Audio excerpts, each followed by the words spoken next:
Shalom saudara yang dikasihi Tuhan. Hari ini kita membahas firman Tuhan lagi bersama dengan saya. Kita akan membahas tentang domba di tengah serigala.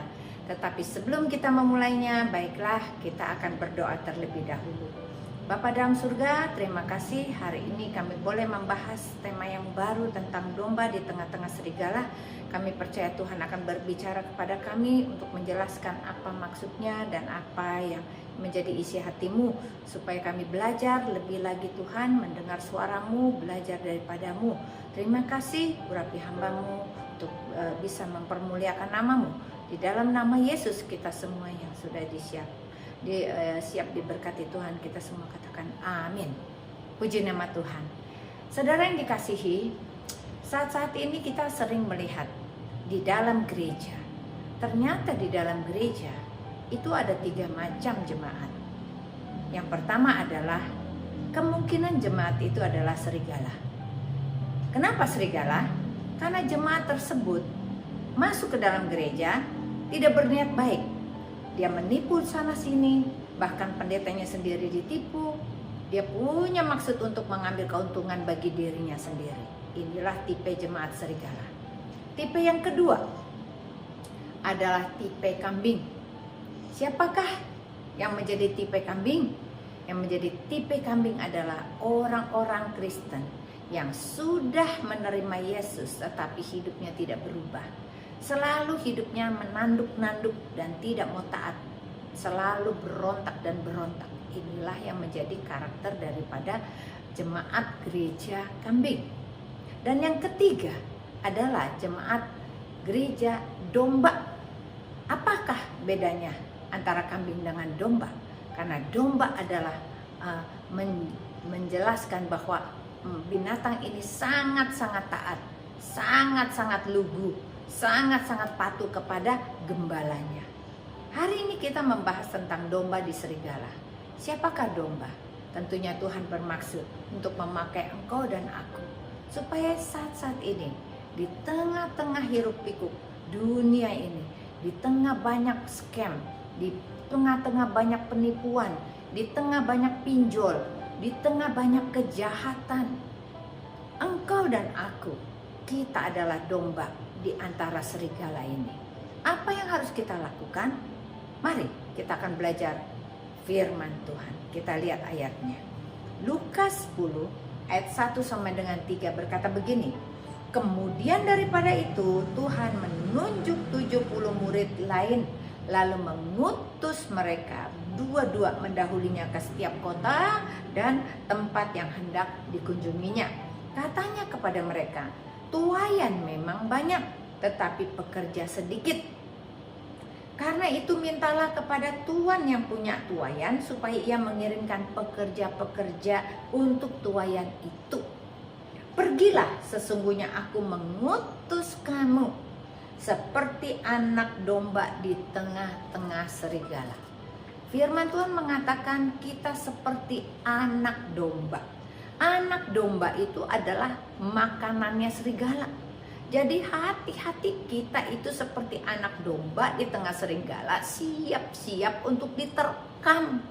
Tetapi kalau kita punya gembala, kita anak domba dan gembala kita ada di sebelah kita, kita akan aman. Kita tidak bisa diterkam oleh serigala itu.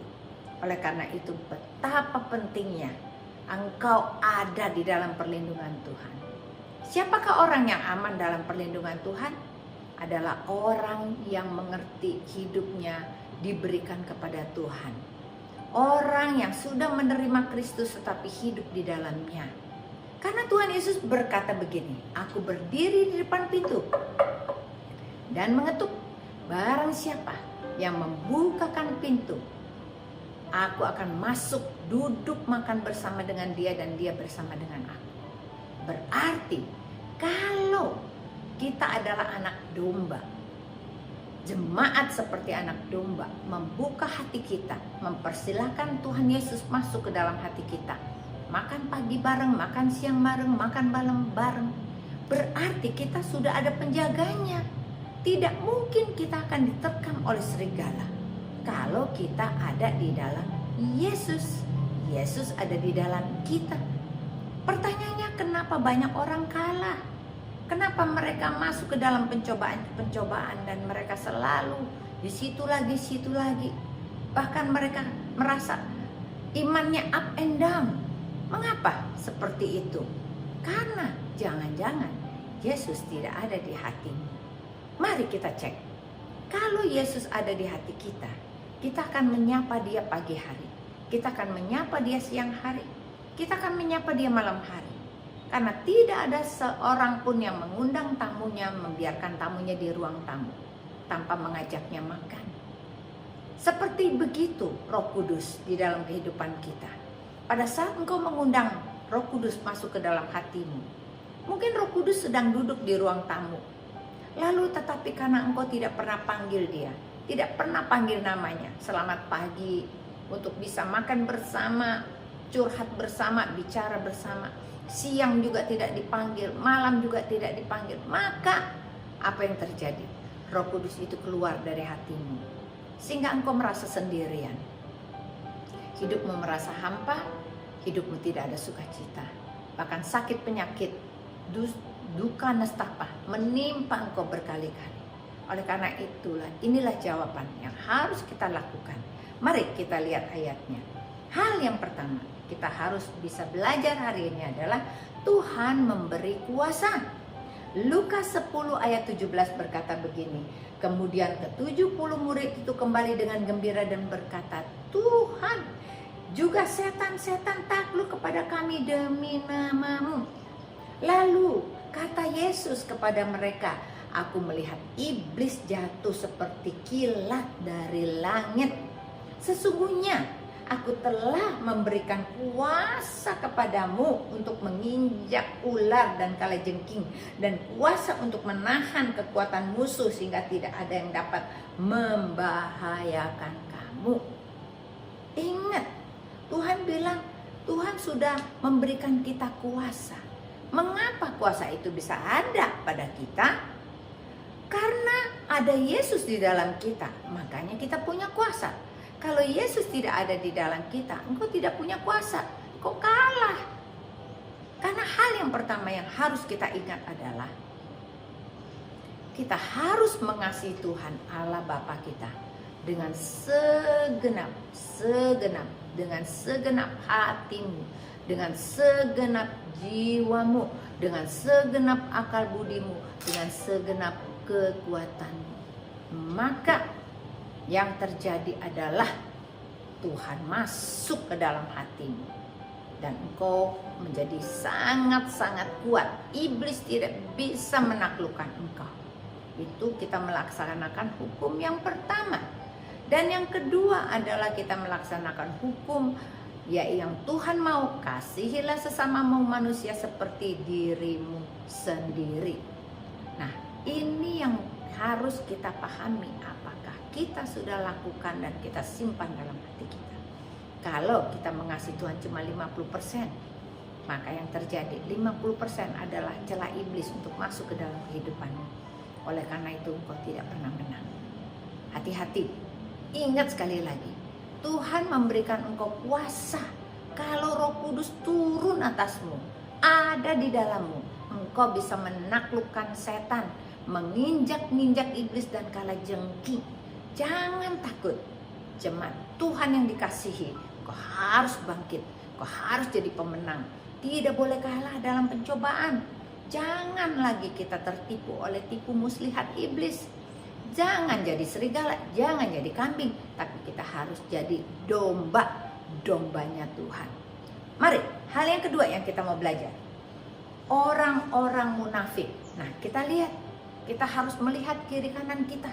Siapakah mereka? Kita harus bisa menilai teman-teman kita, lingkungan pelayanan kita, mungkin di keluarga kita. Adakah orang-orang yang munafik di sini? Mari kita lihat ayatnya.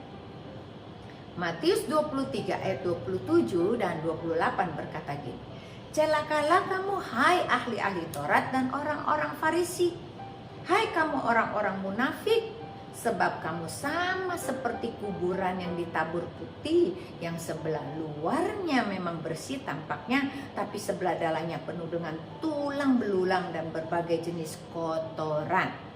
Demikian jugalah kamu, di sebelah luar kamu tampaknya benar di mata orang, tetapi di sebelah dalam kamu penuh kemunafikan dan kedurjanaan. Hal yang kedua yang harus kita hindari, jangan jadi orang yang munafik. Karena kalau kita jadi orang munafik, kita sudah jadi kambing. Kita tidak mau taat pada firman Tuhan. Pada suatu hari Tuhan berkata, dia akan datang, dia akan memisahkan kambing dengan domba. Domba di sebelah kanan, kambing di sebelah kiri. Domba akan masuk ke dalam kerajaan surga, kambing-kambing akan masuk ke neraka. Orang-orang yang beribadah pergi ke gereja tetapi tidak melakukan firman, itu adalah seperti yang Tuhan katakan, munafik dan penuh dengan kedurjanaan. Tidak ada kebenaran, tidak ada kesetiaan. Karena yang Tuhan minta, jangan jadi orang munafik. Pikiranmu harus benar, matamu benar, mulutmu benar, telingamu benar, hatimu benar, tanganmu benar, dan kakimu benar. Berarti kita tidak boleh berbohong. Kita tidak boleh pura-pura di depan orangnya baik, tetapi kita ngomongin dia di belakang. Dan kita punya niat jahat. Kita sepertinya baik, tapi kita punya niat jahat kepada dia.